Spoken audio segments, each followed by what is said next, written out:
जमूर्द का जिंदा पकड़ा जाना सोराब खान के लिए खतरा बन चुका है। सोराब खान की बरसों की मेहनत पर पानी फिर जाएगा।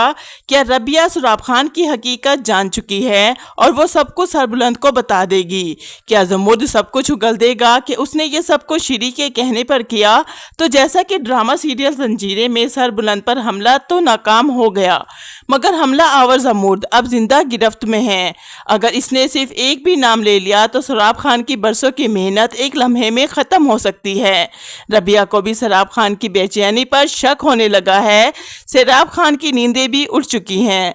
इसे आदमी के पकड़े जाने से ज़्यादा फिक्र इस बात की है कि सरबुलंद को इस पर शक ना हो जाए, जबकि शीरी एक ऐसा राज छुपाए बैठी है जो पूरी हवेली में हलचल मचा सकता है। क्या वाकई ही सरबुलंद अपने दुश्मन तक पहुँचने वाला है या फिर सोराब खान एक बार फिर सरबुलंद को धोखा दे देगा? ये सब कुछ हम आपको आज की इस वीडियो में बताएंगे। तो अगर अभी तक आपने चैनल को सब्सक्राइब नहीं किया तो ज़रूर करें। कि नाजरीन, आने वाली एपिसोड में आप देखेंगे सरबुलंद ना सिर्फ मौत के मुंह से वापस आ चुका है, बल्कि हमला करने वाला जमूर्द भी जिंदा पकड़ा जा चुका है। अब अगर खुद शीरी का नाम ले लिया जमूर्द ने तो सोराब खान का बना बनाया खेल तो ख़त्म हो जाएगा, जबकि शीरी और सोराब दोनों ही ये समझ रहे थे कि सरबुलंद का खेल ख़त्म होने वाला है। जरमाला यानी कि रबिया भी इस हवेली से चली जाएगी, जो कि इन पर कड़ी नज़र रखी हुई थी। सोराब खान की तो नींदें इस वक्त उठ चुकी हैं जब इसे ये पता चलता है कि सरबुलंद गायब है और वो बच चुका है, लेकिन मंजर से गायब है और कहीं भी नजर नहीं आ रहा। सोराब खान को ज़्यादा फिक्र इस बात की होती है कि सरबुलंद को अगर सोराब खान पर शक हो गया तो वो बिल्कुल भी नहीं बचेगा। इसी खौफ में वो रबिया के पास भी आता है और सरबुलंद के बारे में पूछता है। रबिया, जिसे पहले ही सोराब खान कुछ खास पसंद नहीं, वो इसे शक की नज़र से देखती है।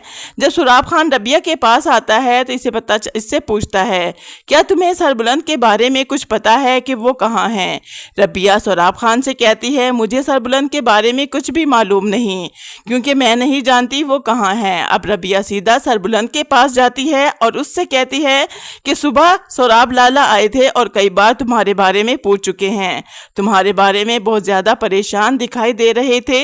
ये सब सुनकर सरबुलंद को भी हैरत होती है कि आखिर सोराब खान अचानक इतनी फिक्र क्यों करने लगा। सरबुलंद के जहन में ये सवाल गूंजने लगता है, बल्कि गर्दिश करता है कि सोराब खान अपने आदमियों की गिरफ्तारी की खबर सुनकर बुरी तरह बौखला जाता है। सोराब खान जानता है अगर जमूर्द ने ज़बान खोल दी तो शीरी के साथ साथ सोराब खान भी नहीं बचेगा। इसी घबराहट में वो शीरी को कान मिलाता है और उससे कहता है, इस पालतू आदमी ने मेरा सारा खेल ख़राब कर दिया। शीरी, जो कि सोराब खान को कुछ और ही बताना चाहती थी, लेकिन सोराब खान गुस्से में होता है और शीरी से कहता है, तुम्हारे पालतू कुत्ते ने मेरा सारा खेल ख़राब कर दिया। जिस आदमी पर तुमने इतना भरोसा किया था, इस कुत्ते ने मेरा सारा खेल बिगाड़ कर रख दिया। वो सरबुलंद का कुछ भी नहीं बिगाड़ सका।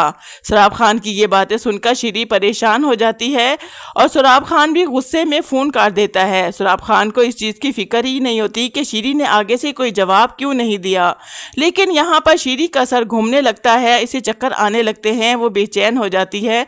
उसे खुद को भी अंदाज़ा नहीं होता कि उसके साथ ये क्या हो रहा है। वो उसी वक्त वहाँ चारपाई पर बैठ जाती है। शायद शीरी को इस बात का अंदाज़ा हो चुका है कि वो प्रेग्नेंट है और इस बात की खबर सोराब खान को देना ही चाहती थी, लेकिन सोराब खान ने इसकी एक नहीं सुनी, गुस्सा किया और फ़ोन काट दिया। जबकि नाज़रीन, दूसरी तरफ तुरसम की कज़ान उसे मुसलसल समझाने की कोशिश कर रही है कि तुम्हारा मामू ज़ाफ़रान तुम्हें सिर्फ इस्तेमाल कर रहा है। दरिया चीन की बीवी याद है ना तुम्हें? वो मेरे पास आई थी, वो अपने शोहर के कत्ल के लिए इंसाफ मांग रही थी। तुम जानते हो ना, मुझे मालूम है कि इसके शोहर का कातिल कौन है। तुरसम की कज़ान, जो कि तुरसम को बहुत ज़्यादा मोहब्बत करती है और इसे यही समझाना चाहती है कि वो अपने मामू के हाथों खिलौना बना हुआ है, जबकि तुरसम का सारा ध्यान इस वक्त रबिया पर है।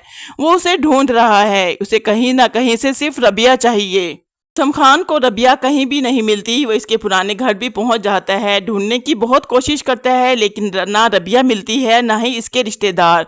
वो वहां से नाउमीद वापस लौट आता है, जबकि दूसरी तरफ सरबुलंद को की नज़रों में से भी छुपा हुआ रखा है ताकि दुश्मन ये समझें कि सरबुलंद लापता है। यही चीज़ इसके लिए सबसे बड़ा हथियार बन सकती है और इसके सही दुश्मन का अंदाज़ा हो सकता है कि इसकी अगली चाल कमज़ोर भी पड़ सकती है और सरबुलंद का जासूस यानी कि रबिया ربیہ جو مکمل طور پر حویلی پر نظر رکھے ہوئے ہے۔ ربیہ کی نظریں کسی چیل کے سے کم نہیں، وہ کسی کو ایسے دیکھتی ہے جیسے اس کا ایکس رے کر رہی ہو۔ اور یہاں پر ربیہ کو شیری پر شک ہو چکا ہے۔ وہ اس کا موبائل فون بھی چیک کرتی ہے اور سراب خان کا نمبر دیکھتی ہے جس پر سب سے زیادہ کال کی جاتی ہے۔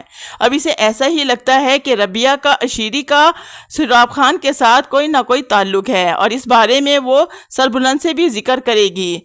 شیری سے کہتی ہے تمہیں معلوم ہے کیا تمہارے نوکروں کے پاس موبائل فون ہے؟ جس پر کہتا ہے نہیں، ملازموں کے پاس تو کوئی فون نہیں ہے۔ اسے ربیہ بتاتی ہے کہ نہیں، شیری کے پاس فون ہے اور وہ چیک کر چکی ہے کیونکہ اس میں سب سے زیادہ نمبر پر کال کی گئی ہے وہ سراب خان کا نمبر ہے اور مجھے ایسا ہی لگتا ہے کہ یہ دونوں آپس میں ملے ہوئے ہیں کیونکہ ربیہ کو تو سراب خان پر شک ہو چکا ہے اور اسی طرح تمام بکھرے ہوئے دھاگے آپس میں ملنا شروع ہو جاتے ہیں۔ سراب خان کی بے چینی بھی اب لمحہ بلمحہ بڑھتی جا رہی ہے کہ سربلند آخر کہاں چلا گیا، اس کی کوئی خبر کیوں نہیں مل رہی۔ اگر سربلند نہیں ملا تو زمرد سب کچھ اگل دے گا اور سب سے پہلے انگلی سراب خان پر ہی اٹھے گی اور اس کی برسوں کی محنت ایک لمحے میں ضائع ہو جائے گی۔ جبکہ سربلند کے آدمی زمرد کے اوپر تشدد کرتے ہیں اور اس سے یہ اگلوانے کی کوشش کرتے ہیں آخر یہ سب کچھ اس نے کس کے کہنے پر کیا؟ کیا اس کے پیچھے ترسم خان کا ہاتھ ہے یا پھر کوئی اور؟ لیکن زمرد یہاں پر خاموش رہتا ہے۔ مجھے ایسا ہی لگتا ہے کہ وہ شیری کو بچانا چاہتا ہے، نہ صرف شیری بلکہ سراب خان بھی بچ جائے گا۔ والی ایپیسوڈ میں یہی سب کچھ دکھایا جائے گا کہ شیری اور سراب خان دونوں ہی بچ جائیں گے جو سربلند کو پھر سے دھوکہ دینے اور مارنے کی کوشش کریں گے۔ جبکہ ربیہ کو اس بات پر شک ہو چکا ہے سراب خان کو سب سے زیادہ فکر کیوں ہے، وہ اس کے بارے میں کیوں پوچھ رہا ہے؟ سراب لالا بار بار آپ کے بارے میں کیوں پوچھتے ہیں؟ مجھے شیری پر بھی شک ہے۔ شیری کے موبائل میں سراب کا نمبر بار بار دیکھا گیا ہے اور کال بھی کی گئی ہے اور اب یہاں پر ایسا ہی لگتا ہے کہ ربیہ شیری اور سراب خان کو ملتے ہوئے بھی دیکھ لے گی اور اس وقت اسے اندازہ ہو جائے گا یہ دونوں ہی ہیں جو کہ ملے ہوئے ہیں۔ اب مجھے ایسا ہی لگتا ہے یہاں پر ربیہ نہ صرف شیری اور سراب خان کی باتیں سنے گی بلکہ انہیں ریکارڈ کر کے سربلند کو دکھائے گی کہ اس کا اصل دشمن کون ہے۔ ربیہ ابھی بھی سربلند کو یہ بات بتانے سے پہلے شیری اور سراب خان کو بالکل بھی شک نہیں ہونے دیتی کہ انہیں ان کے بارے میں پتہ چل چکا ہے۔ ادھر زمرد پر بھی سخت دباؤ بڑھتا جا رہا ہے اور مسلسل یہ جاننا چاہتے ہیں کہ زمرد نے یہ سب کچھ کیوں کیا۔ لیکن یہاں پر اہم کردار ربیہ کا نظر آ رہا ہے کیونکہ یہی وہ لڑکی ہے جو ایک کڑی کو دوسری کڑی سے جوڑتی ہوئی نظر آ رہی ہے۔ مجھے لگتا ہے کہ آنے والی اقساط میں ربیہ ہی ہوگی جو سراب خان کو بے نقاب کرے گی، سربلند کے سامنے یہ سچ کھول کر رکھ دے گی یہ سب کچھ آپ کے سراب خان اور شیری نے مل کر کیا ہے۔ جبکہ ربیہ یہ سوچنے پر بھی مجبور ہو جاتی ہے آخر سراب خان اور شیری کا آپس میں کیا تعلق ہے۔ یہاں پر سراب خان کی بیوی بھی بہت زیادہ پریشان ہے کیونکہ اس کا شوہر اس کے قریب نہیں آتا اور نہ ہی اس سے بات کرتا ہے۔ سراب خان کا ایک بچہ بھی ہے، بیوی بھی ہے، لیکن وہ شیری کے چکر میں پڑا ہوا ہے اور اسے یہ احساس تک نہیں ہے کہ اس کی بیوی اور بچہ اس سے دور ہوتے جا رہے ہیں۔ اور یہاں پر مجھے ایسا بھی لگتا ہے سراب خان ہر قیمت پر زمرد کے قریب پہنچنے کی کوشش کرے گا اور مجھے یہ بھی یقین ہے کہ وہ اسے خاموش کرا دے تاکہ اس کا راز ہمیشہ کے لیے راز رہ جائے۔ شیری بھی بہت زیادہ پریشان ہے اور وہ سراب خان کو یہ بتانا چاہتی ہے کہ وہ پریگننٹ ہے اور یہ بات اب زیادہ دیر تک چھپ نہیں سکتی کیونکہ اس کی حالت دن بدن خراب ہوتی جا رہی ہے۔ اب سراب خان کے لیے تو مشکلات زیادہ بڑھ چکی ہیں اور مجھے ایسا ہی لگتا ہے کہ سراب خان جو کہ شیری سے محبت نہیں کرتا بلکہ اسے ایک مہرے کے طور پر استعمال کر رہا ہے، وہ شیری کی بھی جان لے لے گا۔ ناظرین، دوسری طرف ترسم خان جو کہ یہ اپنی ماموں کی آنکھوں پر بند کر کے یقین کرتا تھا، ایک ایک کر کے اس کے سامنے یہ شواہد آ چکے ہیں اور وہ یہ سوچنے پر مجبور ہو جاتا ہے کہ زعفران خان اس کو سب سے زیادہ نقصان پہنچا رہا ہے۔ تو آنے والی ایپیسوڈ میں بہت جلد سربلند کے سامنے سراب خان بے نقاب ہو جائے گا۔ ترسم خان کو بھی یہ معلوم ہو جائے گا یہ سب کچھ اس کا ماموں زعفران کروا رہا ہے اور وہ صرف اس کے کھیل کا ایک کھلونا بنا ہوا ہے۔ ناظرین، آپ کو کیا لگتا ہے کہ آنے والی ایپیسوڈ میں سب سے پہلے کون بے نقاب ہوگا، ترسم خان یا پھر سراب خان؟ پلیز کمنٹ کر کے ضرور بتائیے گا۔ اگر ویڈیو اچھی لگی ہو تو ویڈیو کو لائک اور چینل کو سبسکرائب کرنا مت بھولیے گا۔ بہت ساری دعاؤں کے ساتھ اللہ حافظ، اپنا خیال رکھیے گا۔